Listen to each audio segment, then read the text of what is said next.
Good evening, everyone. Let me welcome you to the Burke County Board of Commissioners regular meeting for Tuesday, November the 19th, 2019. Madam Clerk, all the commissioners are here. We do have a quorum present. Ladies and gentlemen, if you would, check your mobile devices at this time. If you have any telephones, put those on silent for me. We would appreciate that. And if you are a presenter or speaker tonight, when you come to the podium or the desk, if you will, mash the button to the right-hand side and activate the red light so Kay can have everything recorded. We're happy to have with us tonight for our invocation Pastor Ed Stevenson from Arnie's Fairview UMC Church, who will be coming up in just a moment. And also we have students from Ray Childers Elementary School, where Heidi Bristol is the principal. As soon as we have our invocation, our students will come up and do our pledge of allegiance. So at this time, if you will join me and Pastor Stevenson, come up please, sir. Gentlemen, thank you for allowing prayer and the pledge before your meetings. It speaks to who we are and whose we are. Thank you for that. Let us pray. God Almighty, God of us all, Lord, we come to you this evening asking that you bless this meeting, that you enable these men to have your wisdom, your discernment, not so much that of our own. Lord, we thank you that we each are privileged to live in a very special place in your wonderful kingdom here in Burke County, North Carolina. But now, Lord, we just simply ask that in spite of ourselves, that you watch over each one of us, everything that is said and done here this evening to be done in your will and not that of our own. We make this plea and we offer this prayer in his most precious name. Amen. Amen. Thank you, Pastor. All right, students, come on up and do our pledge.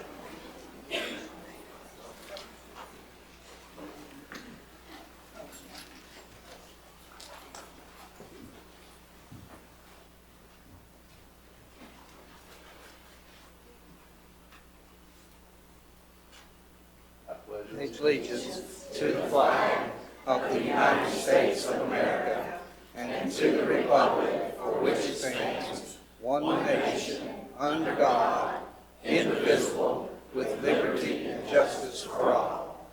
Okay, if y'all stay right there, we want to come down and take a picture with you, okay? Just turn around right there.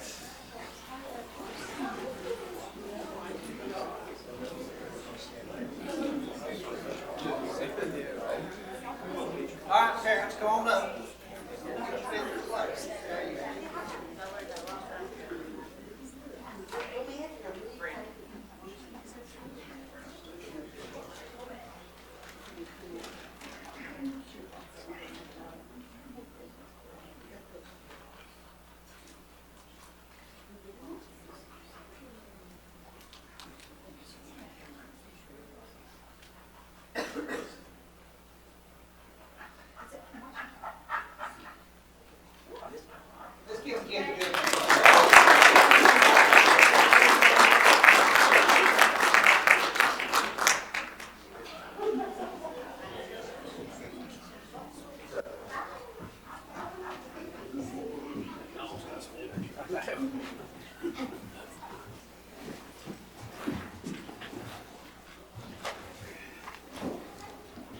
We do appreciate our young folks that come with us every month to do the Pledge of Allegiance to the flag. It is so great. All right, gentlemen, you have in front of you the agenda. We're going to remove presentation item number 4, which was the sheriff's presentation. One of his officers is out of town and will not be here tonight, so that will be the only amendment. With that in mind, I will entertain a motion to approve the agenda. So moved, Mr. Chairman. You've heard Wayne's motion. All in favor signify by raising of the right hand. Madam Clerk, that'd be 5-0. You have one set of minutes to approve tonight, gentlemen. That will be from the June 4th, 2019 pre-agenda meeting. If there are no additions or corrections, we'll entertain a motion. So moved. You've heard the Vice Chair's motion. All in favor signify by raising of the right hand. That will be 5-0, Madam Clerk. At this time, we will ask Kaitlin Settlemyre, our Animal Services Director, to come forward to introduce our pet of the month, and I believe his name is Gomez. He doesn't look like a Mexican Chihuahua. No, he doesn't. So this month we have Gomez as our pet of the month. Gomez is a 2 to 3 year old lab mix. He is one of our longest residents. He's been with us since the 18th of October. So he's very much ready to find his forever family. Gomez is a little particular. He wants to be an only child, so he's looking for a family with no other pets, so he would do best as an only dog. He loves to hike, he loves to run. He's doing really well learning his commands. He's a little stir crazy, so he gets kind of hyper whenever you first get him out of his kennel, but he's going to make someone a very wonderful pet. So if you know anybody if you're looking to add a new addition to your family, please come check him out. Come check out our other animals at the Animal Services Center. We have plenty to choose from. Also, this coming month, our little critters are going to be making their Christmas lists for Santa next week. So they are going to be asking Santa Claus for a few little things that they're looking for, treats, toys, stuff like that. And they are going to put their names on a tree. So if anybody's looking for a new family tradition, we are going to have people come in, pull our little animals off the tree and, buy them some Christmas presents. We're going to be collecting those up until December 20th. If the animals are still in our care at that point, they will open them on Christmas Day and we'll film everybody and broadcast it on our Facebook page. So if you don't follow us, please follow us on there. And also if they get adopted before then and they have their gifts, they'll go home with their gifts. And we're also looking for foster families over the holidays, so these guys can get a little bit of a vacation.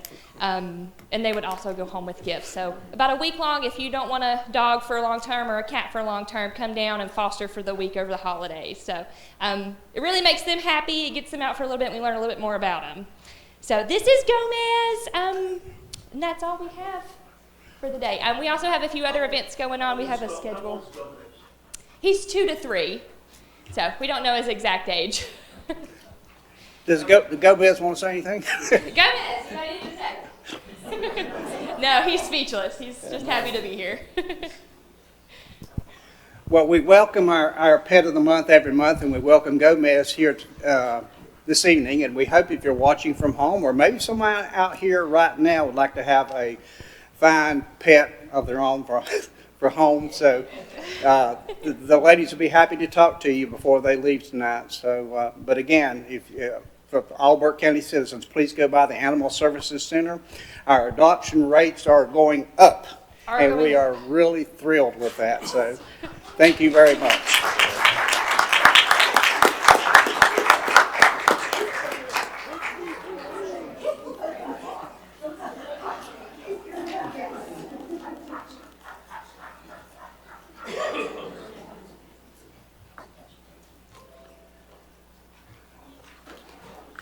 All right, thank you, Kaitlin.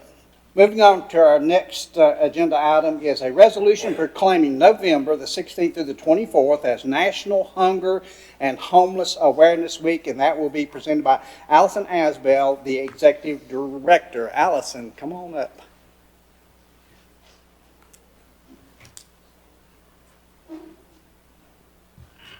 Hi, thank you all for having me. As you know, I came and spoke to you all at the pre-agenda meeting to talk about Hunger and Homeless Awareness Week. That is a national movement that has been going on for a very long time, and we get involved because at the meeting place we do help those who are homeless and at imminent risk of homelessness. And some of the statistics that I shared with you all at the pre-agenda meeting, for those that don't know, we have an emergency shelter for women and children, which is a night-by-night basis, and then we have 2 transitional living facilities, one for men and one for families. So across those 3 programs in 2018, we had over 7,500 night stays. We served over 17,000 meals. We washed over 20,000 loads of laundry. And we moved 40 people into permanent housing that were homeless. So we are doing a lot here in our community. As many people know, the homeless population is just growing, and so we're doing what we can to combat that issue. What we do know is that knowledge is power, and so by you all giving us this proclamation for Hunger and Homeless Awareness Week, you're helping us by spreading information and letting people know who we are, what we do, and who we serve. So I can't thank you all enough for giving me this opportunity to talk about the meeting place and what we do and how we're affecting our community. So I'm very grateful and thankful. All right, Jim, you've heard Allison's presentation. Any questions or comments? One question, Allison. Do you know how much y'all made the other day at Give Cheese a Chance? Because that was, for you, those of you that aren't familiar with that event, it's held at Fonta Flora every year. And I don't know how many were in attendance the other day, but I would say 200 plus maybe? It was over 200 people, and the preliminary counting so far is right at about $7,000, which is the most that we've ever made at a fundraiser. So. Well, it was a fantastic event, and for those of you that haven't attended it before, I would look forward to that notice every year, and we make it a point to put it on the calendar. So, great event, and I really appreciate all y'all do. Thank you. Anyone else? Mr. Chairman, this has very little to do with your resolution, but just want to make everybody aware that it's hard not to notice all the programs that are being done on the behalf of the hungry and the people without a home or a place to live. So for those things, America has become a real high-giving, caring country. The other comment I wanted to make, just as a side note, that RFD-TV made the comment one day last week that America is one of the lowest countries that on the percentage of income to buy their food. It's less than 5%. And that's just amazing to be less than 5%. Now, that did not include the going out to eat. A lot of people go out to eat more than they eat at home, but anyhow, I think that's a marvelous percentage of how low your income you take in goes for food for your family. That's all. Thank you, Mr. Chairman. Thank you, Commissioner. At this time, I'll entertain a motion. Mr. Chairman, I move to adopt resolution number 2019-22. All right, gentlemen, you've heard the Vice Chair's motion. All in favor signify by raising of the right hands. Madam Clerk, that will be 5-0. Thank you so much, Allison. And I've known you for a good while, young lady. You took this bull by the horns, and we are very proud of you for what you've done at the meeting place. Thank you so much. Thank you, guys. Moving on to item number 3, we will ask the Sheriff to come forward for a recognition of Captain Greg Huntley for being named the North Carolina Jail Administrator of the Year. Sheriff? Thank you so much for the opportunity to recognize one of our great officers, Captain Huntley. There's 100 counties in North Carolina, and there's only one that gets this award. And Captain Huntley was awarded the Jail Administrator of the Year, and as he walks forward up here, I will read this to you. Presented to Greg Huntley in recognition of your outstanding and dedicated service to this association and our industry. We, the members of the North Carolina Jail Administrators Association, hereby present to you this plaque as a token of our appreciation September 25th, 2019. As the commissioners are very aware, Captain Huntley is the point of the spear for our new jail. He's living over there truly day and night, and we appreciate so much what he's doing. He has been a remarkable success in working with the North Carolina Jail Administrators Association, and thus they have recognized him for all that he's done both here at the Burke County Sheriff's Office and for North Carolina in his role as your jail administrator. So I'd ask Lieutenant Reynolds, could we come and take a picture? You certainly would. Please do. Come up for your pictures. And ladies and gentlemen, would you stand with me for just a moment and give this man a round of applause?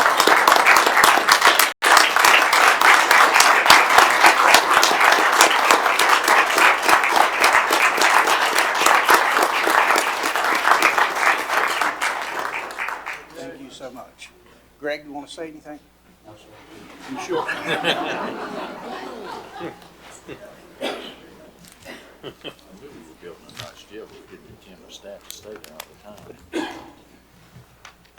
Sheriff, the county manager said that Greg does not have to stay in that new jail all the time if he doesn't want to. His wife says he lives over there, and I know he does. He really We built does. that for other people. Moving on to item number 5, again, this is the sheriff, is the recognition of Lieutenant Don Barber for the Advanced Law Enforcement Certification.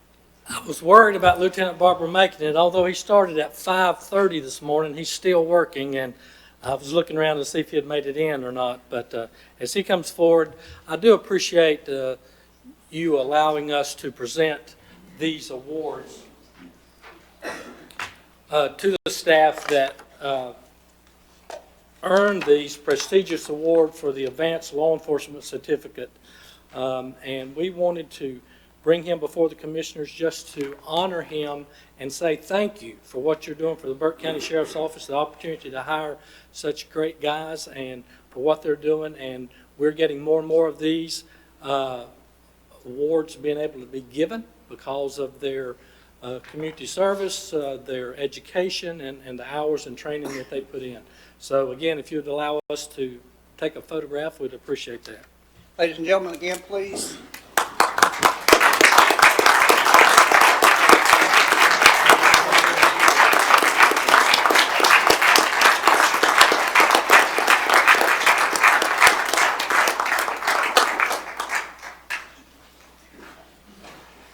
Don, you want to say anything?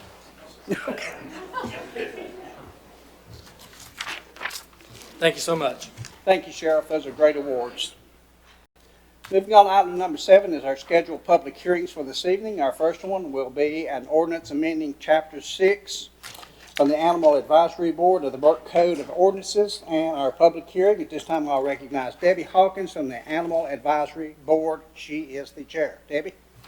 Thank you. Good evening. As the chair of the Animal Advisory Board, the Animal Advisory Board is tasked with performing quarterly audits for all the rescue groups who pull for animal services. We recently reviewed our audit procedures and would like to recommend a change to the ordinance to basically lighten the consequences for those rescues who are not in compliance with the audit. The current ordinance indicates that a rescue group that is out of compliance with the audit would be penalized by not being able to pull for 12 months. What we are recommending is that this time be limited to no less than 6 months after given a 10-day period to get their records in order. We feel like the previous ordinance was a little bit too stringent, and it only hurts animal services by not allowing the animal rescue groups to pull for a year. And it also would give us a chance to kind of look at the consequences of what's behind the noncompliance in the documentation. All right, gentlemen, you've heard Debbie's presentation. Are there any comments? All right, hearing none from the commissioners, at this time, Madam Clerk, I will open the public hearing. Is there anyone here that would like to speak to the adoption of ordinance number 209-14? Hearing and seeing no one, Madam Clerk, I will close the public hearing. What is the pleasure of the board on this ordinance change? Mr. Chairman, I move we adopt ordinance 2019-14, amending the Burke County Code of Ordinances. All right, gentlemen, you heard Commissioner Gritton's motion. All in favor signify by raising of the right hand. All opposed, Madam Clerk, that'll be 5-0. Debbie, thank you so very much. Moving on to item number 2 in our scheduled public hearings will be from Community Development, Zoning Map Amendment, ZMA 209-08, and public hearing being presented by Scott Carpenter, Deputy County Manager, and our Planning Director. Scott? Thank you, Mr. Chairman. Board members, tonight I have one item, and we have been over this. I'll be brief at the pre-agenda, but this is a request.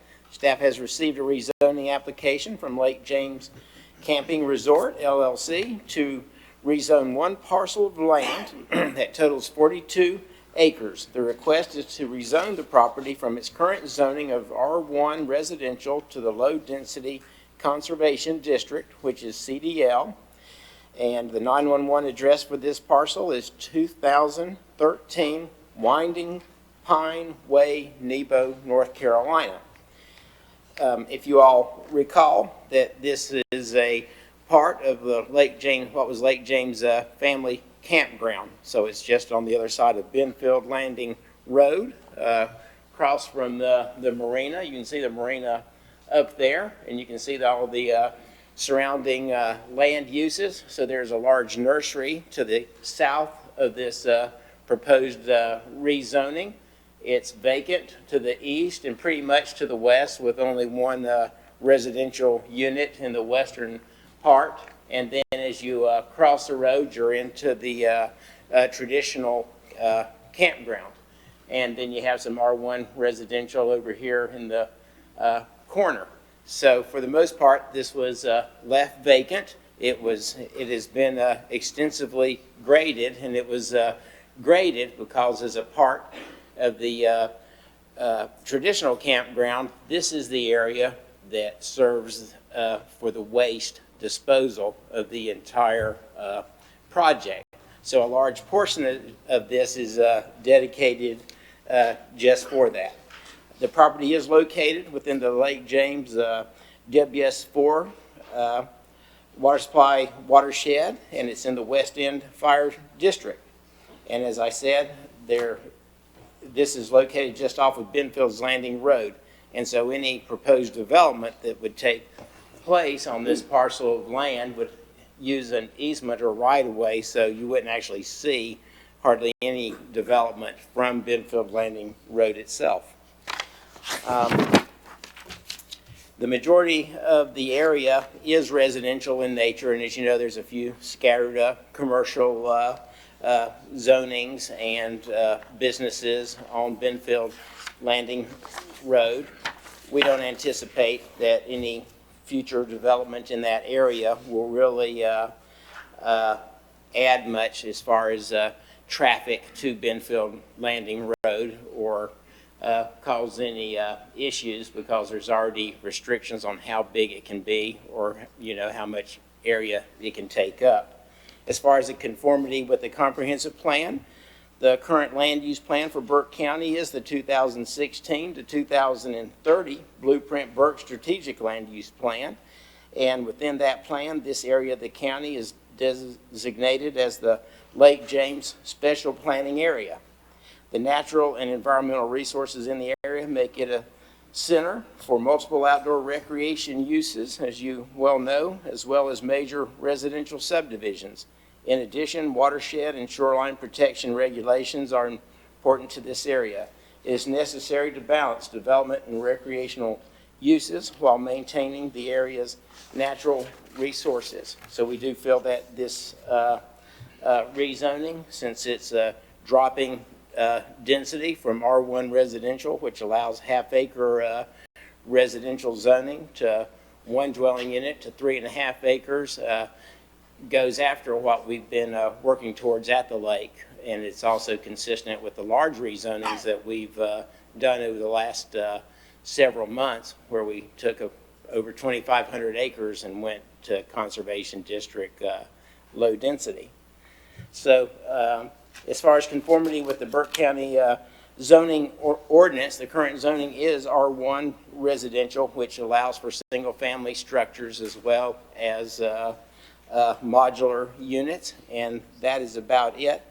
And the new zoning would allow for a few more types of uses as conditional uses in general, and that would be camping, a few small commercial things, but only one dwelling unit for residential per acre is the major issue there.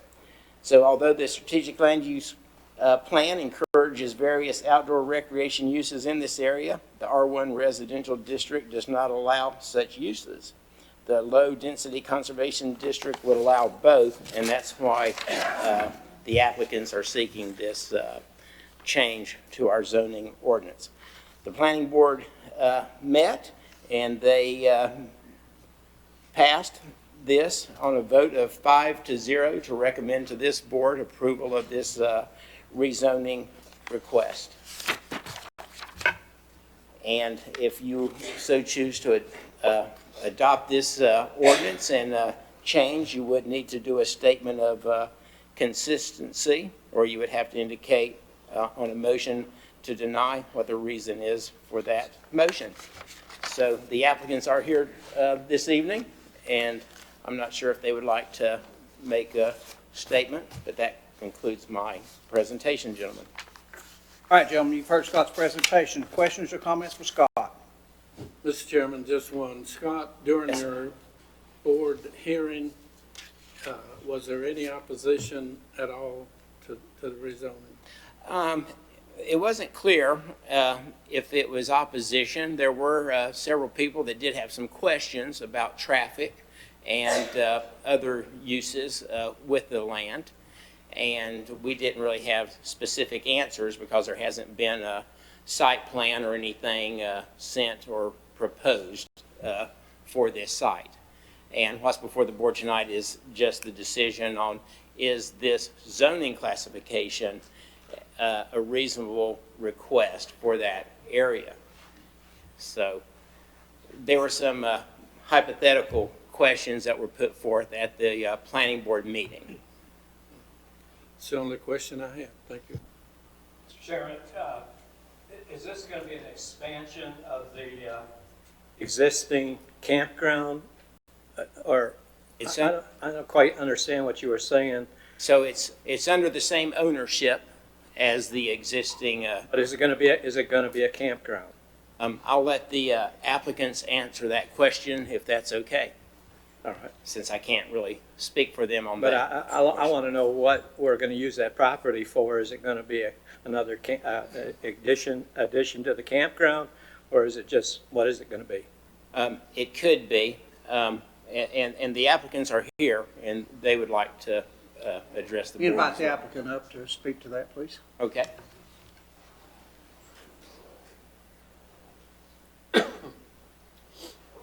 If you would, please state your name for the record.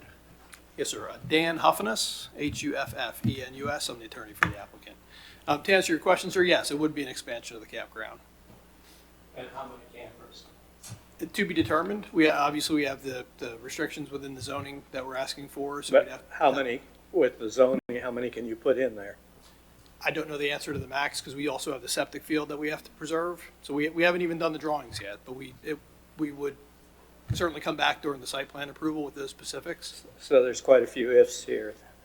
Oh, absolutely, yeah. This is just a zoning, trying to get the zoning sort of as step one so that we can proceed to plan.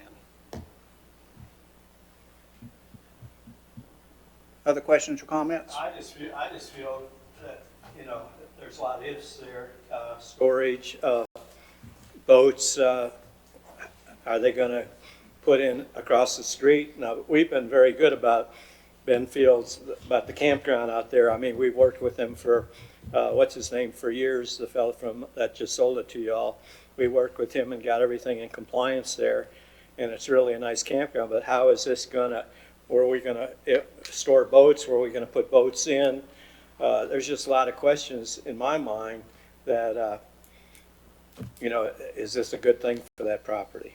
Yeah, I'm not Plus, aware. you got residential, you got some pretty nice residential across the street and, of course, down the way. I'm not aware of any intention to store things. It's just to add campsites. But you're gonna have boats, I mean, you gotta store them someplace. Sure, people have boats, yeah. I mean, if you have 40 spots out there, you're gonna have 40 boats probably. Right, and I think and I'm not trying to avoid your question at all. We just don't have the answers for you. I think that's part of the planning process, and that's part of the site plan approval. We would certainly come forth with all the details that you would want at the appropriate time. We just don't have that at this point.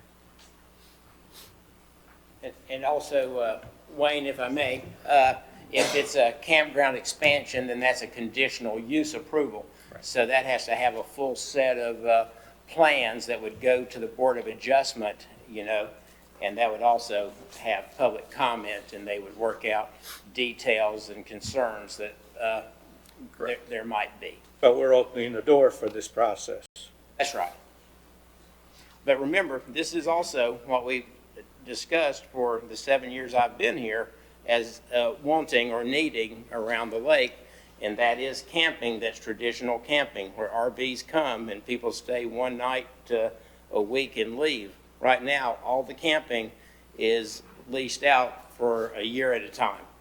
And so we don't have the opportunity to bring in other people to see the lake and enjoy the area that come and go.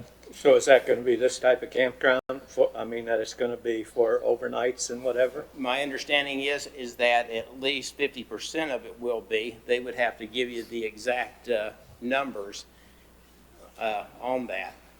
But it's definitely a need at the lake.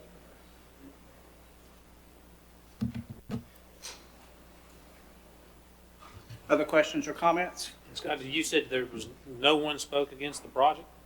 We had several that spoke at the hearing, but I couldn't really tell if they were.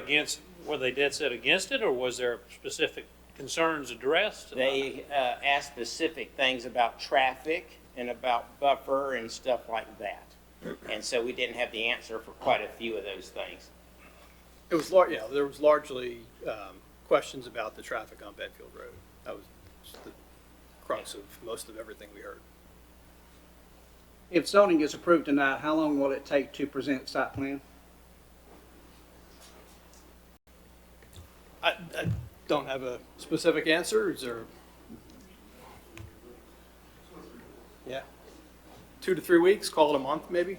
Okay. Yeah. Any other questions or comments? Mr. Chairman, a question to Scott. If I understand it correctly, all of the final plans will have to be approved by your board and abide by the rules that you've set out, and then will also be approved by this board. Is that correct? It will not be approved by this board. It will be approved by the Board of Adjustment. Okay. And so, yes, it's yes to half and no to the other part of your question. So it does go through very thorough review by the planning staff. And we go through all the ordinances as well as state laws and other things and environmental health, and to make sure that it's in compliance with all the state rules as well as county rules. And then it goes to the Board of Adjustment for presentation, and then they place conditions on it if there's areas of concern that people have brought up that they feel need to be addressed. And if I understood your statement during your presentation, that you've been working and hoping for this for years, and it is a bad needed service for the lake area up there. Yes, sir. In order to help round out recreational activities at the lake and Burke County side. Okay. Thank you. Mr. Chairman, Yes, sir. what's going to stop it then from becoming like across the street, a campground that's permanent residence there? How are we going to stop that? So that would be done through the conditional use approval process, and there would be restrictions and things put on that. When that campground was put in place, there really were no guidelines at all. And today's guidelines on how big the spaces can be, that's a 3,000 square foot per unit minimum. The campground, the older section, probably has one for every 1,000 square feet. In a lot of the areas, they're just really close, and that wouldn't be allowed today. If you want to know what the new section will look like, if you go over to the campground, we approved a section, if you remember, that Chris Daly built, meeting today's guidelines, and it looks much, better than the older section. Sorry, gents, but.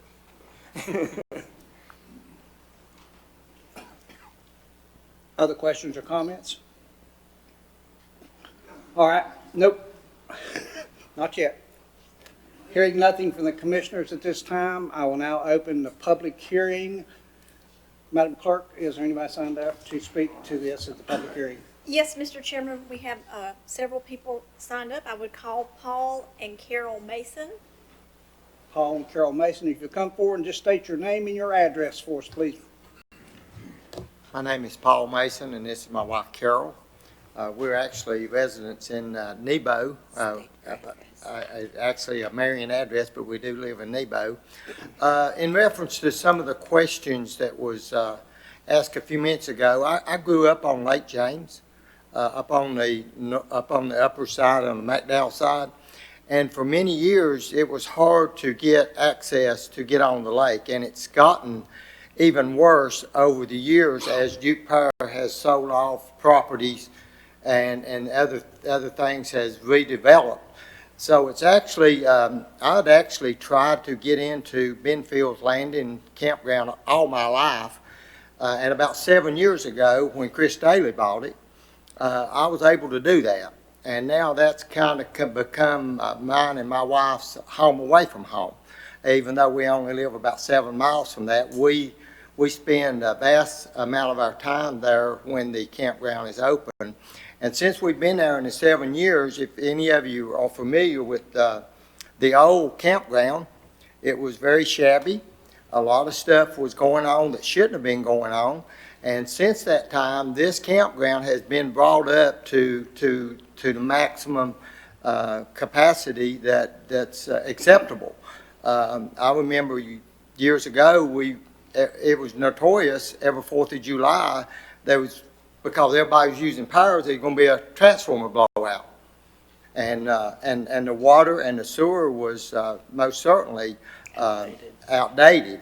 And since Chris Daly bought it and has updated these things, I think it's very important to the growth of Morganton and even Marion on Lake James that we offer some type of recreational to people, because, you know, you keep hearing and you keep seeing updates in Morganton and even in the town of Marion, but you also need people will come and drive a long way to get to see Lake James, because it is one of the most beautiful lakes that you will see in this area. I don't go anywhere else to fish or to boat ride or to spend my time, and I could do that. But I choose Lake James because it is so beautiful and such a clean water environment. So I think it's of utmost importance to the community, not only to Morgan but to Marion also, that we open up these areas of campgrounds, because it will bring in more tourists and bring in more revenues for both counties. We've thoroughly enjoyed it, and again, I thank y'all for letting us speak. I don't know if my wife wants to say anything or not. My name is Carol Mason. How are you? As far as this across the road, my understanding was overnight and weekends, people that travel with RVs and stuff, these people don't pull boats. They don't come with boats. They come with just their RV and a vehicle that they're pulling behind. So I really don't see where there would be a need for boat storage for people in that area. You can rent a boat at the store. They have facilities to rent boats and jet skis and things like that. But as far as people coming from other states, they're going to be pulling their camper or driving their big RV with a car behind it. So I don't know, you know, if we have much. Actually, what we do on our campsite is we bring our boat with us and take it home with us. We store it on our campsite. And it most works, of them do. well. If you ever drive through, each camper has a boat right beside of it where they've pulled their boat and their vehicle in. So not many people store their boats. Yeah. But I don't know if that would be of any whatever. Okay. Okay, thank you very much. Thank you for listening. Madam Clerk? Devin Henson. Devin, just state your name and your address, please, sir. Evan Henson, 2331 Jamestown Road. Sorry, a little rough on public speaking here, but been a resident my entire life, born in '82. It has become almost impossible for the common person in Burke County or outside Burke County to have a place at the lake to take a camper and so forth. The state park was supposed to do that. It didn't really provide that. I also am a firm believer, you know, when this company has a good reputation, when companies spend that much money in our county, we should support them. I think it'd be good for the residents, including myself, to have a place to go to the lake. I just recently, though, however, did buy a place across the street, but I still think it'd be good for others. That's about it. I'll be glad to answer any questions. Thank you very much, sir. Thank you. Madam Clerk? Joanne Stewart. Ms. Stewart?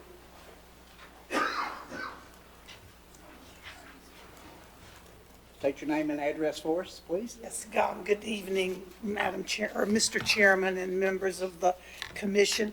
My name is Joanne Stewart, and I live at 2218 Mallard Cove Drive in Nebo.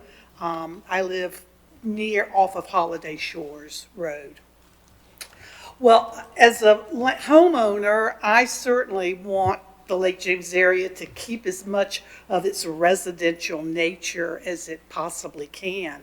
I think that's very important to the homeowners who have bought there and make it their home. One of the wonderful things about living at the lake, of course, is that the low density and the quietness and the just the beauty of the lake.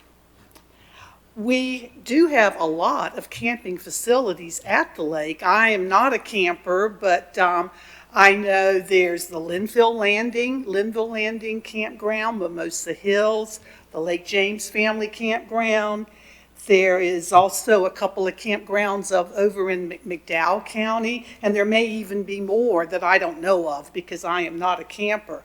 And also the state park, the Lake James State Park has now got camping going on there, and they have, as I understand, lots of plans in the future for additional camping, for boat camping, and those camping of that nature. I'm certainly not against camping, but I do not think that we should change the residential nature of the property at the lake.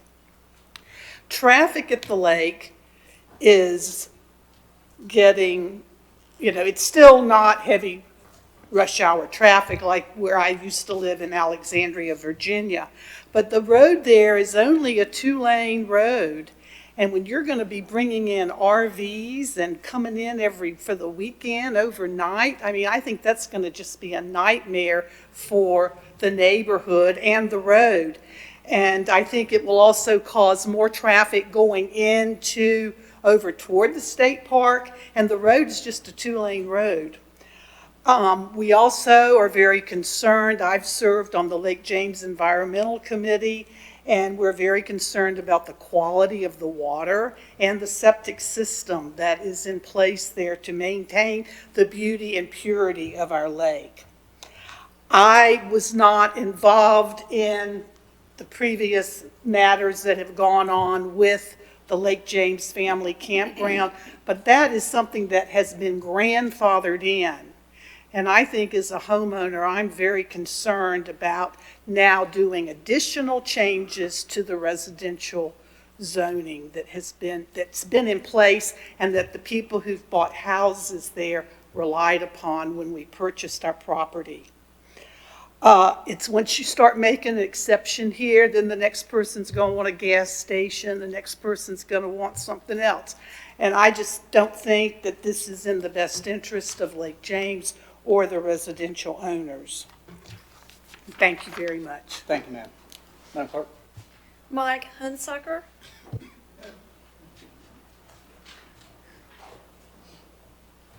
Mike, if you'll state your name and address, please. I'm Mike Hunsucker. I'm at 2714 Lake Ridge Court. I'm right across the street. And notice I said right across the street because more is across the street than just the campground. And let me make it very clear, I'm not against this campground. I have an issue with the fact that we're not sure what's happening before you guys get a chance to vote on it. Because once you've changed it over to CDL, it's out of your hands from then on. I don't care what the rest of the site plan stuff does. It's out of your hands, and I think you need to know a little bit about what's going to happen. That's what I like to hear. I'm not against the campground. I'd like to know how much traffic is going to be coming in there, how many home sites. I can tell you that their newsletter says they're going to put in 150. Mr. Avelley, you asked. Their newsletter says they're going to put in 150. They could put in 500 now. I don't know what they want to put in. I think they should tell us that. I'd just like to know what they're going to do before you guys make a change. Because once it's CDL, that says conservation in it, but it's not necessarily better for the environment. I'm wondering about the roads. I wonder about, you can't get from this side to the other side of the lake going under a tunnel unless they want to put a tunnel in. There's going to be 150, make it 600 people, 800 people going from one side of the lake to the other and vice versa. I believe they're going to put a pool in, all about that. Tickle for the people to have a chance to be on the lake. But you can love it to death. Okay? I spent my last 45 years in the Air Force. I couldn't wait to get back to home and move on Lake Norman until I found out it had been loved to death. Okay? I don't want Lake James to be loved to death. Okay? Thank you so much. Thank you, sir. Madam Clerk? That's all the cards that I have. Anyone else here like to speak to the rezoning issue? Please come forward, state your name and your address, sir. My name is Mitchell Setzer. I actually live in Lenore, but I do camp a lot at Lake James. I have been camping there since I was 3 years old. My father's owned a houseboat. We've owned speedboats. Back before they changed the state park, I remember camping on the beaches and having a great time, and we still do to this day. I recently owned a houseboat myself at Mimosa, but I have moved over to the campground at Benfields. The new company that has bought this property from what I've seen, they're going to do improvements. They also own other campgrounds that are very successful. If a campground is run great, then it actually improves the property. If you think about if they add, let's say, 150 campsites, that is not really going to increase the traffic that much if you think of it in terms of how long somebody stays.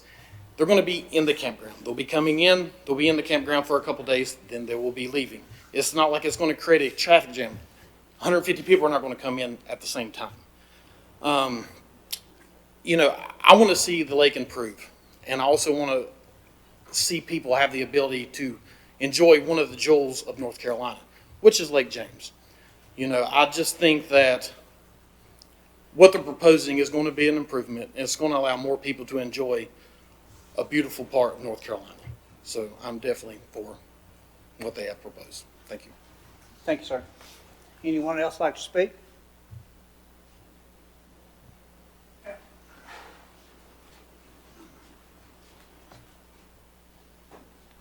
Well, to me, the last thing we need is more people. Oh, I'm sorry, Roger Lowry. Okay? I mean, we have enough up there. We don't need any more. And as far as pulling boats behind campers, if they don't pull a boat, they'll pull a little Jeep or some little car, and it's going to be congested. And, you know, my wife and I have been there for 19 years, and we like it, and we want to keep it like it is. Thank you. Thank you, sir. Is there anyone else from the public that would like to speak?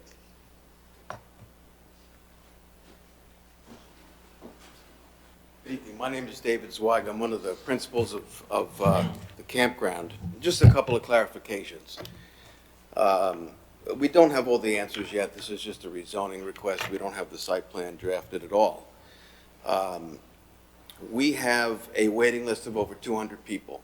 If they don't come here, they're going to go someplace else. We agreed early on, talking with Scott and his folks, that we were going to have a significant portion of that campground, this is across the street from the existing one, for transient campers. So those are day trippers, those are folks coming in for a weekend, coming in for 2 days, 3 days, something like that. They're not typically bringing in Jeeps, they're not typically bringing in boats. The other thing I wanted to just point out is that the Fonta Flora Trail, as we all know, is traversing through the existing campground. And the services that we can provide for the folks that are going to want to use the trail, it would be a very symbiotic kind of relationship in terms of working with the folks that are going to be trying to attract to walk on the trail. As far as the state park is concerned, I've been in contact with the state park, and they tell me that they have no room. They need room. They turn people away, campers. We're looking at about 100 campsites. We're looking at a luxury clubhouse and a swimming pool to be developed on that parcel. So if there's any other questions, I'd be happy to give it a shot. Mr. Chairman, the first statement that you said you had 200 people looking for campsites. Right. And then you said later you're only going to have X amount of campsites or whatever. What are you going to have out there? Well, right now the plan is approximately 100 sites. So if those 200, are they going to be permanent sites, or the first 200 you talked about, are they going to be permanent sites? Well, we're not going to be able to satisfy all 200. My point of bringing that up is we're getting calls all the time for campsites, and we're keeping a list, and we're up to 200. Long-term or short-term? Mostly long-term. But our plan is to have a significant percentage of this campground across the street transient for the day trippers, the 2 days, the weekends, the weeks, that kind of thing, not seasonal campers. That was a precondition that we discussed with Scott from the very beginning. Thank you. Anyone else like to speak? Yes, sir. Thank you. Yes, sir.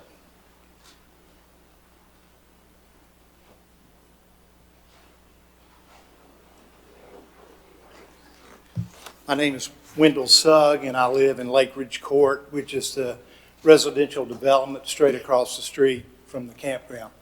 I don't have any opposition to a campground being there. My main concern is access to the lake for that new addition. I'm concerned that access will be either through or close to the residential area. And when you have 100 or 150 campsites, unless they are directed to go through the existing campground and utilize the boat ramp that's there and access to the water, that's my concern. It's so close to that residential area that if people are trying to access the lake, they may not go where you want them to go. And so the problem I see is the proximity to that residential neighborhood. People are not going to come from out of town and stay 100 yards from Lake James and not want to access that lake. And are they going to go down to the state park to access the lake, or are they going to access the water right through or close to that residential area? And so that's why I want this board to consider all those situations. If it's approved, then I would want to make sure that everybody watches out for the conditional uses that could be brought forward at a later date. Thank you. Thank you, sir. Anyone else?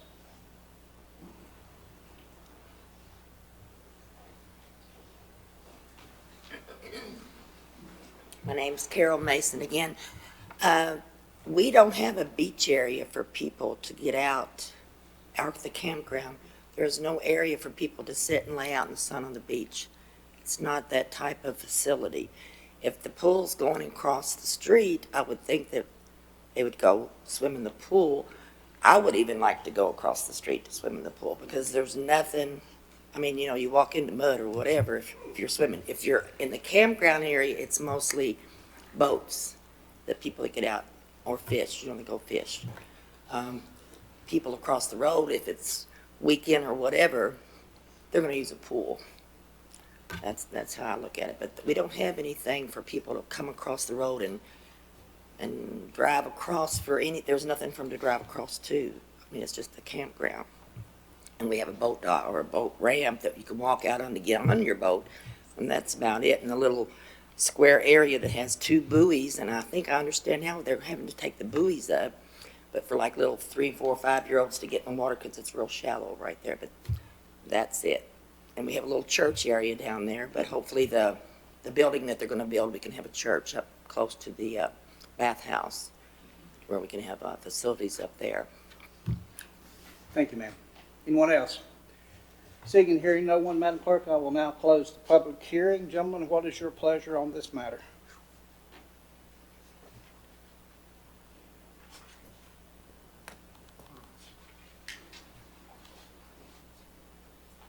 Mr. Chairman, I make a motion to deny the,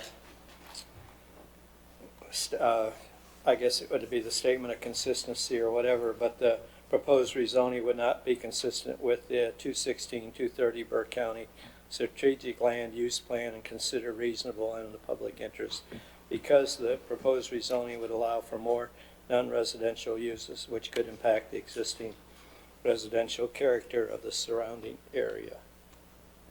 All right, gentlemen, you've heard Commissioner Abley's motion. All in favor signify by raising the right hand. All opposed? That motion fails.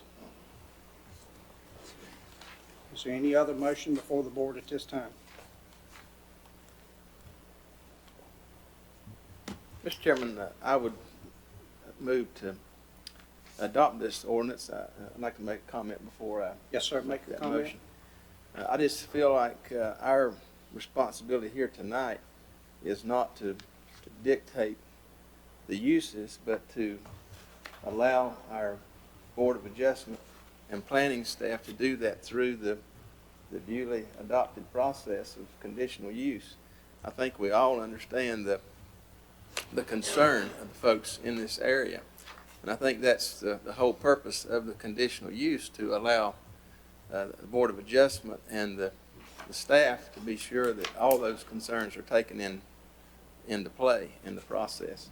So I'm just not sure it's appropriate for us to deny and thus not allow the process to work at all. So that's my feeling. So based on that, I'm going to propose that the rezoning ordinance number 201913, amending the Burke County zoning map and related consistency, to be approved. The proposed rezoning would be consistent with the 2016-2030 Burke County Strategic Land Use Plan and considered reasonable and in the public interest because the proposed rezoning is consistent with the Burke County 2016-2030 Strategic Land Use Plan as it recommends both residential and recreational uses within the Lake James planning area. The proposed rezoning would enact more stringent water quality standards by reducing the density for residential development on Lake James. The reduced density allowance would increase protection of the natural scenic beauty of the Lake James area. All right, gentlemen, you heard Commissioner Britton's motion. All in favor signify by raising of the right hand. All opposed? Be 3-2, Madam Clerk, passes. Ladies and gentlemen, let me remind you that this is the first phase, as Commissioner Britton said, of this process. I would encourage you to stay abreast of all the meetings that will transpire at a later date. I encourage you to come to those meetings and voice your concerns that you may have regarding this matter. That's the process of law, and that's where it takes place at those meetings. Okay? Thank you, sir. All right, moving on to our next item on the agenda.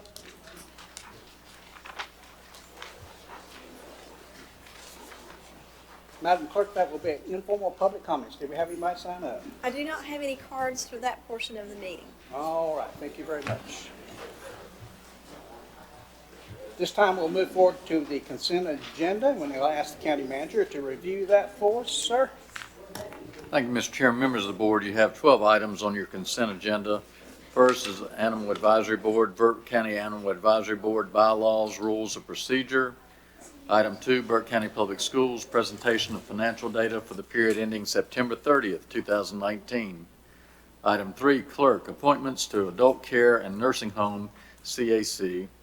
Item 4, clerk, recommendation to make appointment to Hickory Regional Planning Commission. Item 5, community development, accept Water's Edge easement amendment. Item 6, community development, accept Linville River easements. Item 7, county manager, resolution establishing new office space for magistrates. Item 8, finance, application for public school building capital lottery funds. Item 9, finance, capital finance report for the period ending September 30th, 2019. Item 10, tax department tax collection report for October 2019. Item 11, tax department release refund report for October 2019. And item 12, Western Piedmont Community College, presentation of financial data for the period ending September 30th, 2019. That concludes your consent agenda. Thank you, County Manager. All right, gentlemen, you've heard the consent agenda. Motion to approve. Mr. Chairman, I make the motion that we approve all 12 items as rendered. All right, gentlemen, you've heard Commissioner Taylor's motion. All in favor signify by raising of the right hand. All opposed? Madam Clerk, that passes 5-0. Moving into our items for decision, our first item tonight is a request for proposal for inmate medical services and be presented by Sheriff Steve Whisenant. Sheriff? Thank you, sir.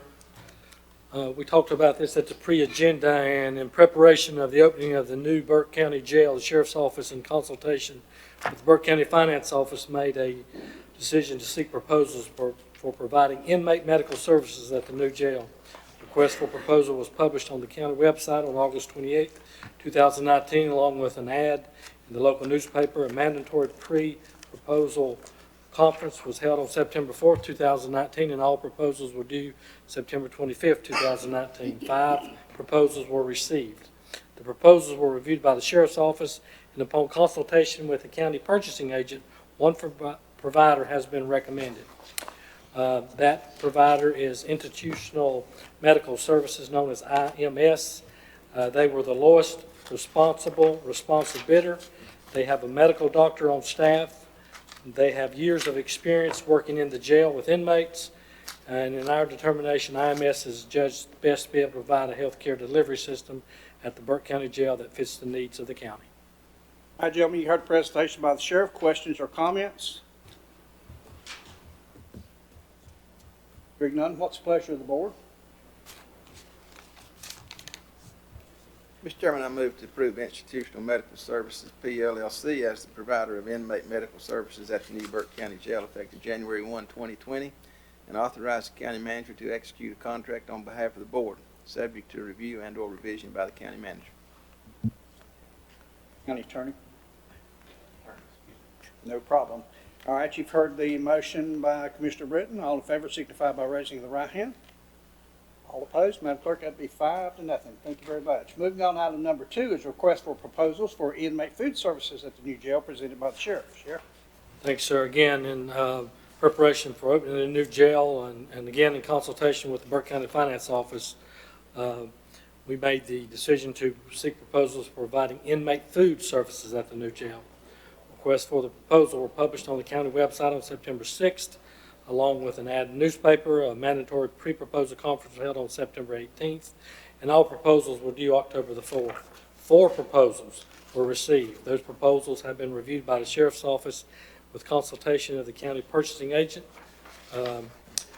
With an average daily population of 170 inmates was used for the request for proposal, and we have chosen that we choose, well, let me read this. The recommended provider will provide 1 year of inmate food services at Burke County Jail for $1.925 per meal, 92.5, on an average daily population of 170 inmates. We recommended that Airmark Correctional Services be the provider of the inmate food service at the Burke County Jail effective January 1st, 2020. Gentlemen, you've heard the presentation by the sheriff. Questions or comments? Mr. Chairman, is that the proposed, sort of a proposed menu that's in there? Yes, sir. Yes, sir. It doesn't look too healthy.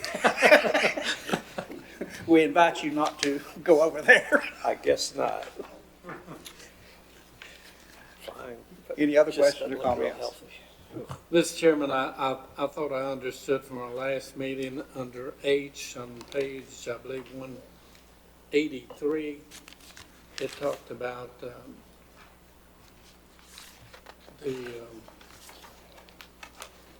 the fee if we broke our agreement or whatever. It was for 2 or 3 supervisors and management. And I asked the question, what are we looking at in dollars if we do that? Did we get that number? Looking at if we break the contract, Yeah. I'll refer to our financial guy. Please come forward.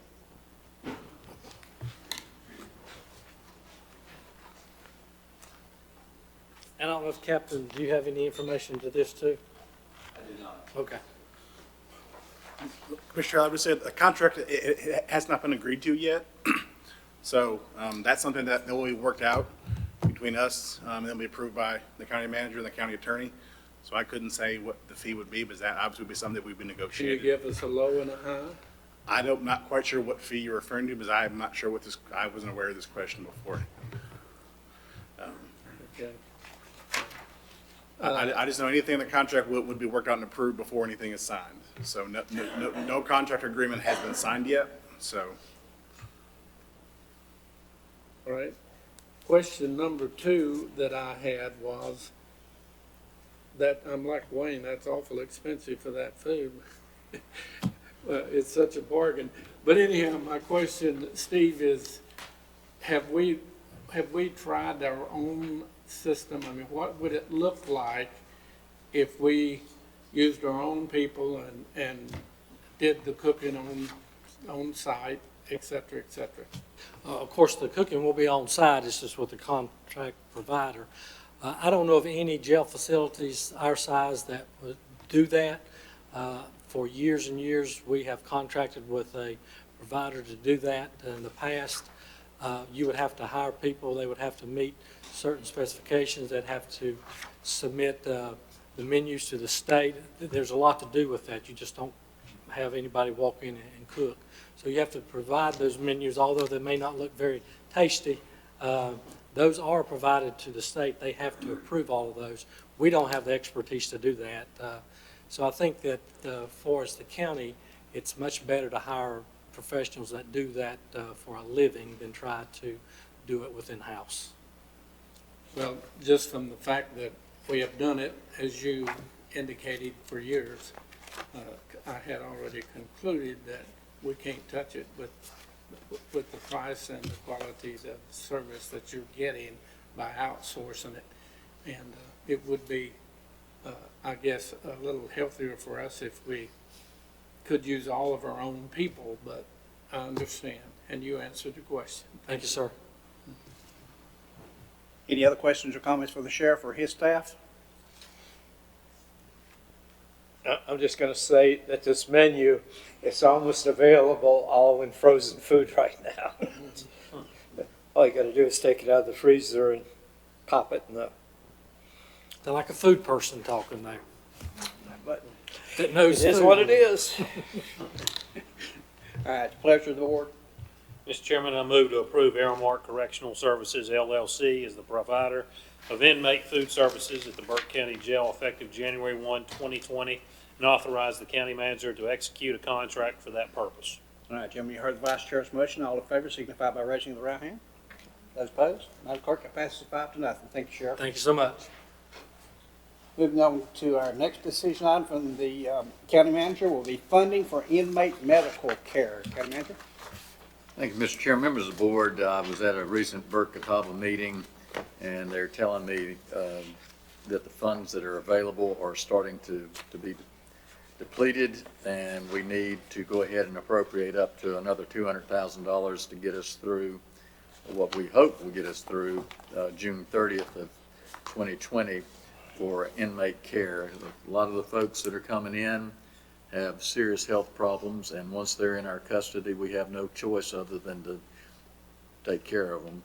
And sometimes I think our sheriff has told us they send somebody over for one thing at the hospital, and lo and behold, they do everything, a complete body scan, you'd think, and we're getting the bill. But with the new jail, we will have some medical capabilities there that will hopefully begin to curb some of that. But right now, we've got to deal with the matter at hand. So if the board would be willing to go ahead and approve that, I'd appreciate it. Questions for the county manager? Mr. Chairman, just one. Brian, I read that, and I had several questions at pre-agenda, but one came up. Since it's Catawba County and Burke County combination, why would Catawba County not pay half of that $200,000?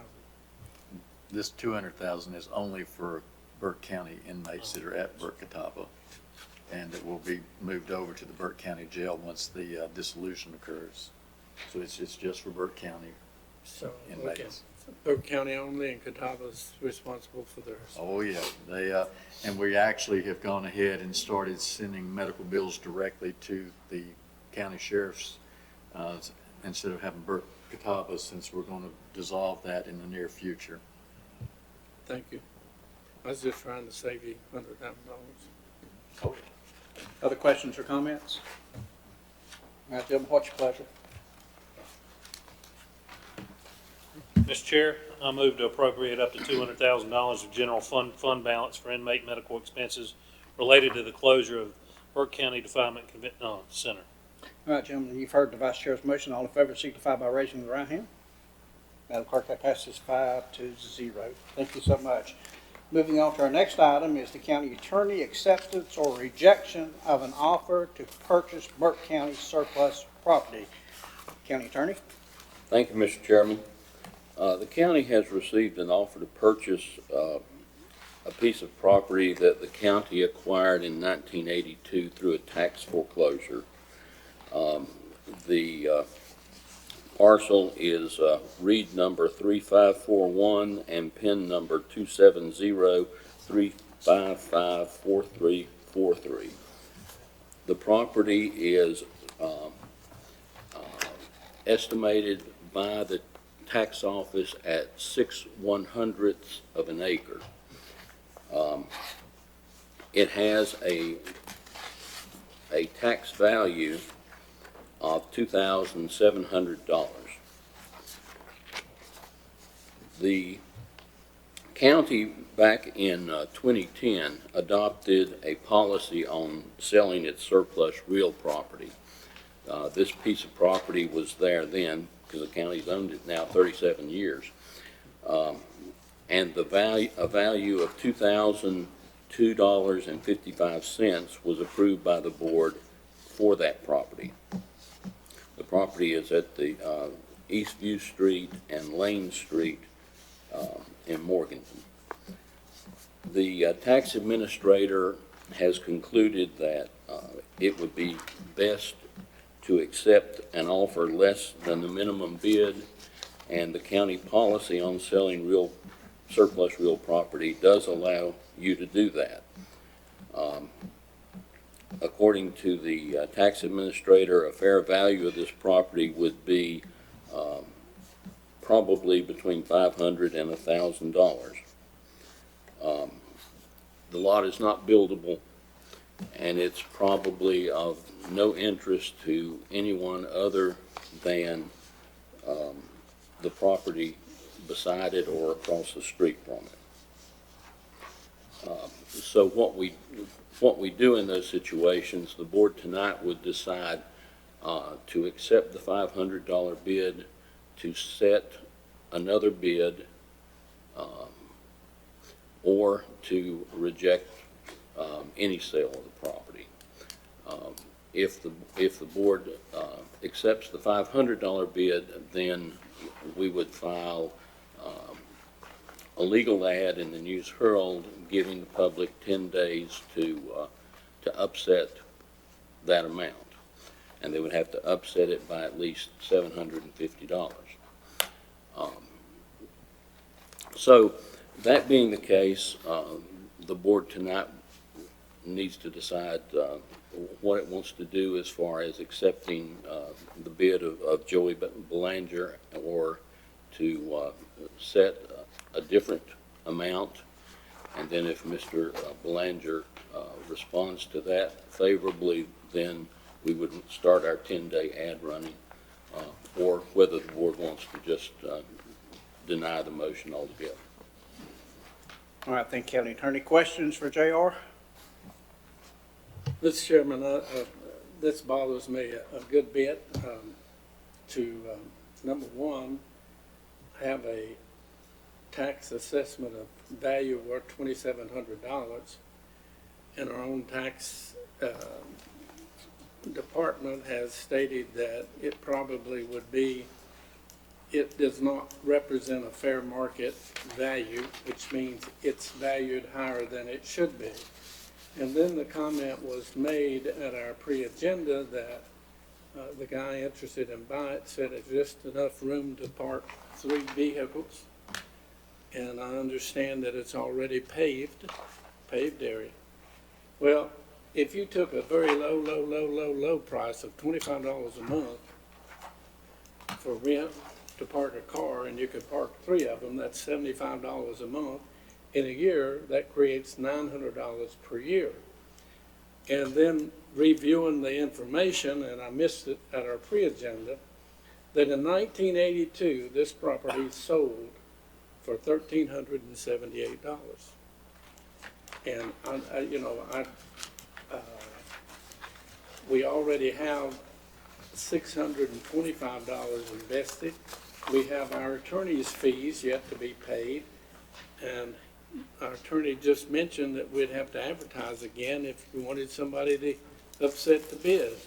I don't know how much that money is, but I don't, this is an excellent deal for the guy who wants to buy it, but it's a bad deal for the taxpayers of Burke County.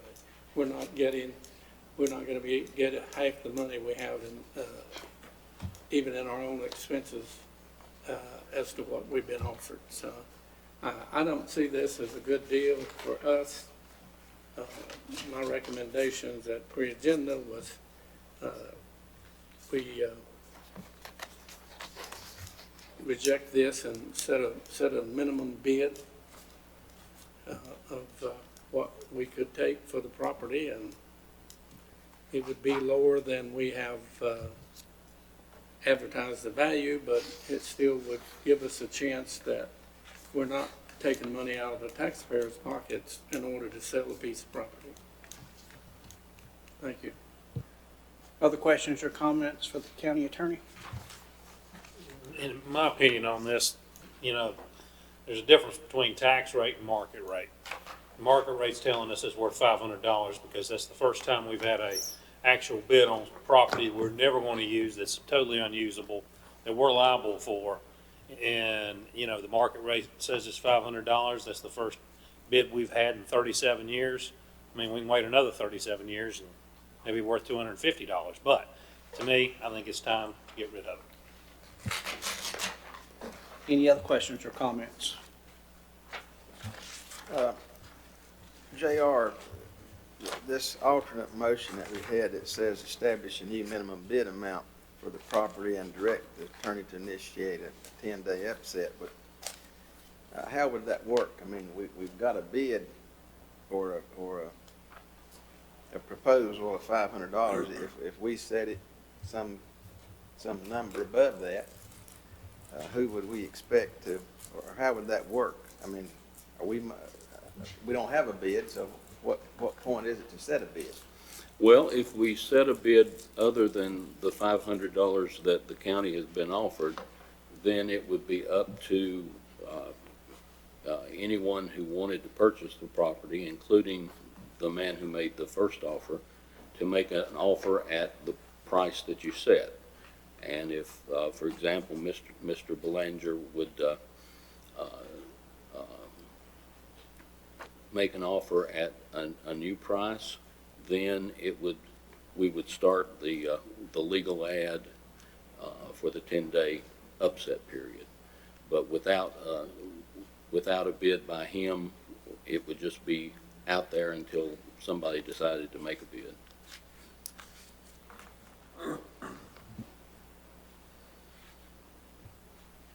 Mr. Chairman? Yes, sir. I think we have history, facts, and figures that somebody decided 35 years ago is worth $13.75. And if you just put the mere facts of the lowest possible growth possible, that how much has gone up in 35 years, I believe it'd be more than $13.75. But I don't think we're good stewards, and we don't represent our taxpayers when we do things that we know that is costing the taxpayers money that we should have gotten during the process. And the other comment I would make is, I think we ought to, when we want to sell property we own, we should have at least a minimum bid that covers all the costs in which the county has incurred. Thank you. Yes, sir.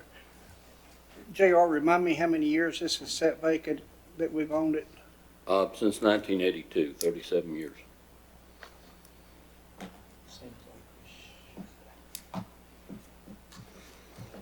I have no further questions. Anybody else have any questions or comments?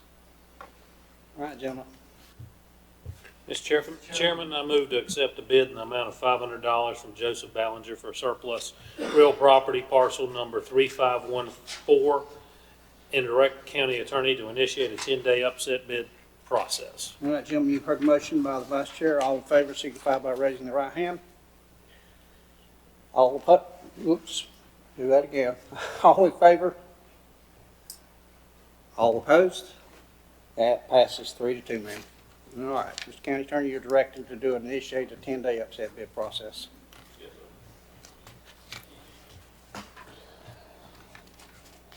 All right, moving on to item number 5, Madam Clerk, appointment to the Animal Advisory Board. Thank you, Mr. Chairman, members of the board.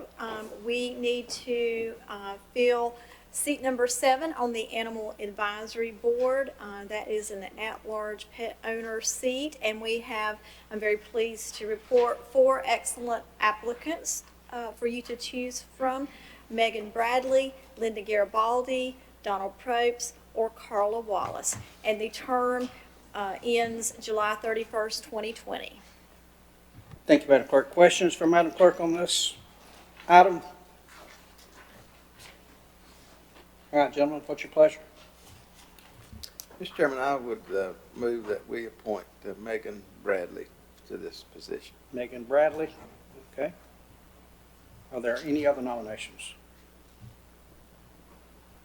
Hearing none, I'll close the nominations. All in favor of Megan Bradley signify by raising the right hand. All opposed? Madam Clerk, that will be 5-0. Megan Bradley, if you are here, congratulations. All right, gentlemen, I'd move us to our reports and comments for this evening. Let me start over with the county attorney. Thank you, Mr. Chairman. Since our last meeting of the board, I've been involved on several projects on your behalf. One was the review and modification of the proposed Fonta Flora Brewery Trailhead Agreement for the Fonta Flora Trail on behalf of Shane Prisby. I have also researched the county's authority to move magistrate offices for the county manager. I've helped the sheriff to formulate a response to attorneys for Sand Hill Amusements, the owners of some of the sweepstakes machines, before the North Carolina Court of Appeals entered its ruling declaring that they were gambling. I have reviewed and modified the proposed Fauna Flora Water's Edge Trail Easement Agreement Amendment for Shane Prisby. I have researched the history of the Burke Catawba Confinement Facility to determine what property was subject to the facility's lien. I have reviewed and modified a proposed mobile spay-neuter clinic agreement between Animal Services and Brother Wolf Animal Rescue. I have researched the problem of illegal subdivisions in Burke County and statutory or legislative remedies, and have met with community development staff concerning solutions. I have researched and drafted a contract with Veritas LLC for the handling of Burke County's child support enforcement program, negotiated the contract with Veritas, and presented a final draft with agreed upon changes today. I've drafted a consent judgment order and injunction in the Burke County versus Paget matter, and currently negotiating with opposing counsel for the exact wording. I am working with Animal Services to overhaul their standard agreements. I have completed a proposed medical disclosure form, and currently working on the adoption agreement, the owner redemption agreement, and the foster agreement. And I'm currently working with the county manager and finance in a dissolution agreement for the Burke Catawba confinement facility. Thank you. Thank you, sir. Wayne? Scott and I attended a tourism meeting today, and the leaf report was good, and we discussed the trolley is having a lot of problems, and we're maybe going to have to look at a different trolley, I believe. And then we also had a long closed session today, which I can't go into. Okay. Commissioner Taylor? Mr. Chairman, in addition to the regular committees I sit on and you have in your material, I participated in the Regional Resilience Workshop at Western Piedmont Council of Government. Also, with most of y'all, I attended the Valdez reopening ribbon cutting. And this morning, I attended the meet and greet the DSS director, Corey Rector Wellman, I believe is his name. So that ends my report. Thank you, sir. Commissioner Britton? No other. Mr. Vice Chair? Mr. Chairman, yes, at your desk, I placed these, we just received these just a couple of days ago. This is the 2018-19 annual report for Smart Start, so that's hot off the presses. So I left that at each of your desk. You can take a look at that. As Wayne mentioned, we're talking about TDA and, just the numbers again that we were looking at for the 2018 visitor impact for Burke County. Domestic visitor increases were up 5.8% to 107 million. And so right now the travel and tourism industry directly employs about 750 people in Burke County. The total payroll generated by tourism industry in Burke County was 16.65. The state tax revenue generated in Burke County totaled 5.87 million through state sales and excise taxes and taxes on personal and corporate income, and about 3.03 million in local taxes were generated from sales and property tax revenue from travel generated and travel supported businesses. So a lot going on with our tourism industry. And my last thing, one other thing I did want to mention, or a couple other things. We had a great turnout, and I'm sure you may mention this, at the Valdez ribbon cutting last Friday. There was, I don't know how many people, but it was absolutely packed. Everybody had a great time. The new facility looks absolutely beautiful. So we were happy to be a part of that. We were invited, many of us attended right before this meeting, to the city of, up to the community house with the city of Morganton hosting us, taking a look at the designs for the historic Burkehouse Square.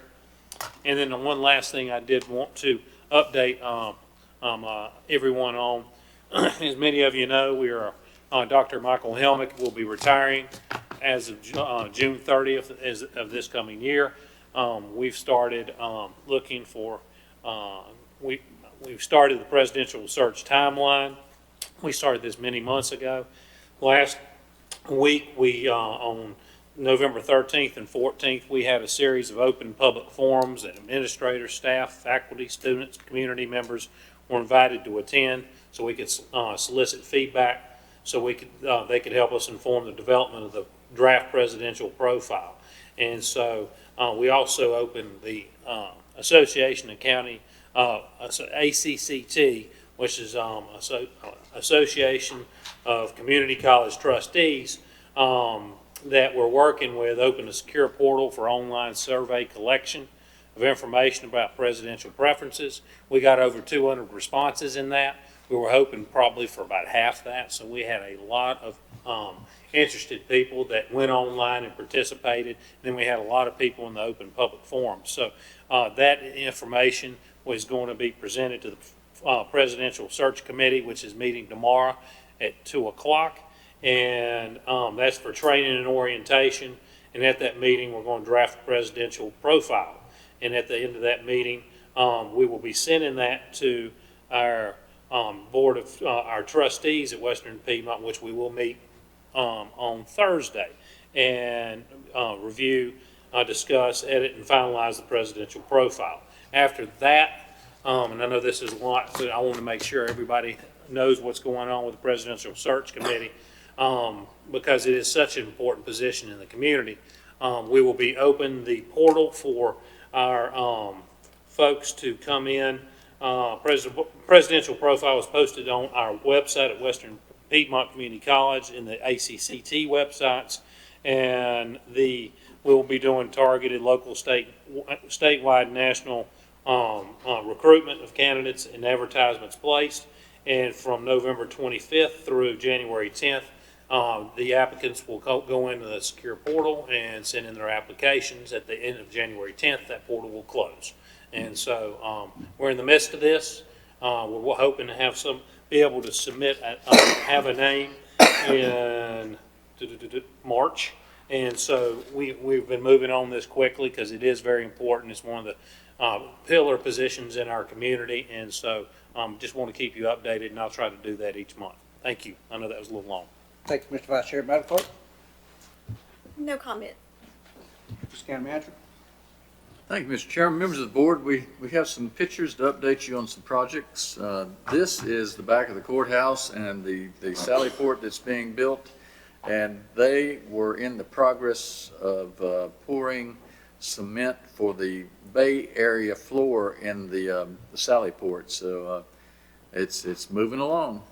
Next, we have pictures. This is a rendering of the sign that we have told the sign maker to go ahead and move forward with. That will be replacing the rather unique sign that currently exists there on Enola Road at Government Drive. I believe its time has come and gone, and we will be moving forward with a new sign reflective of the jail, the magistrate's office, and the sheriff's office as well. So I think that sign is going to be about 12 feet tall. So we have visitors wanting to leave their inmates with us. If they miss that sign, they probably should not be driving.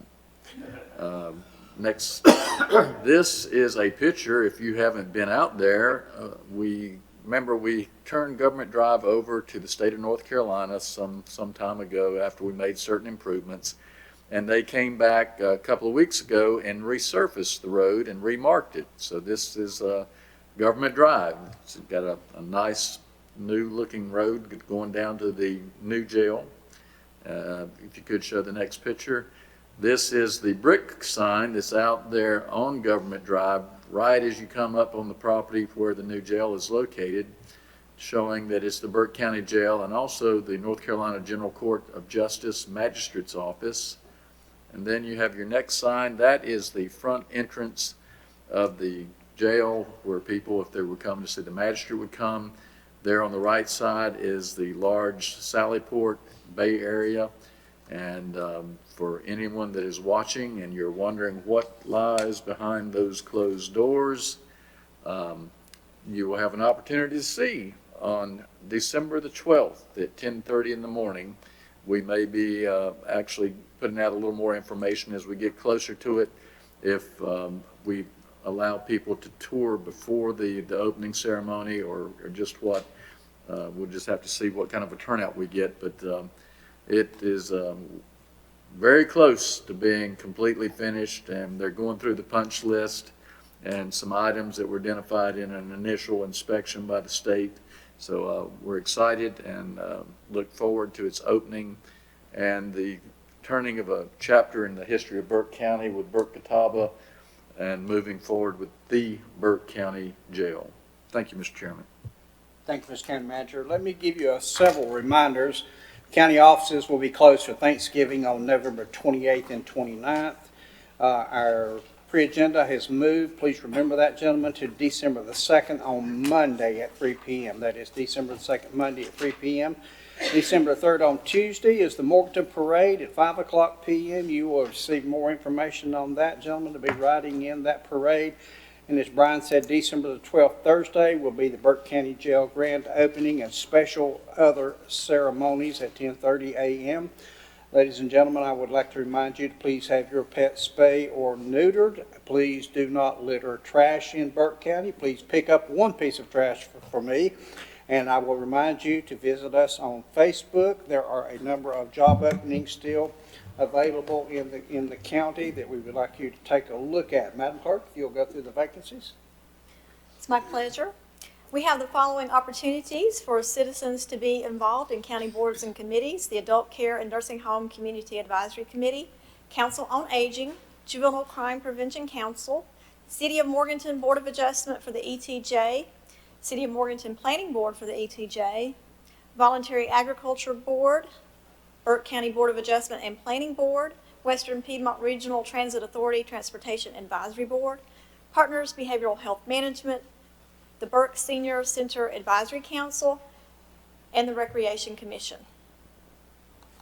Thank you, Madam Clerk.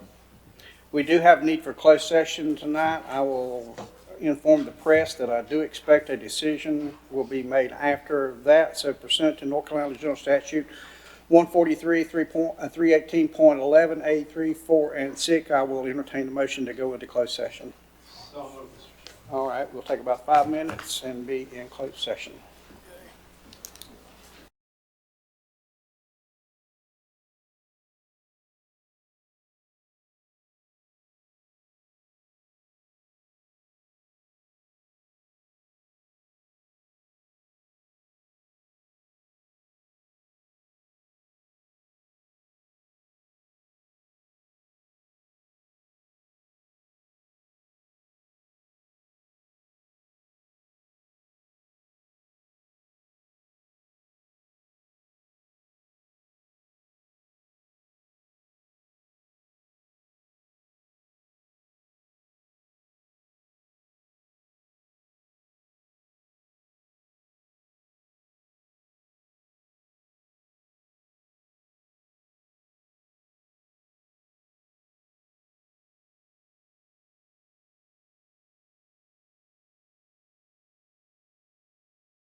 We've had a proper motion to come out of closed session. We're now back in open session. I'll recognize Commissioner Britton. Thank you, Mr. Chairman. I'd like to move that for a Burke County employee whose current position is being eliminated due to a reduction in force, that the county manager be exempt from the midpoint salary cap when offering the employee another position within Burke County.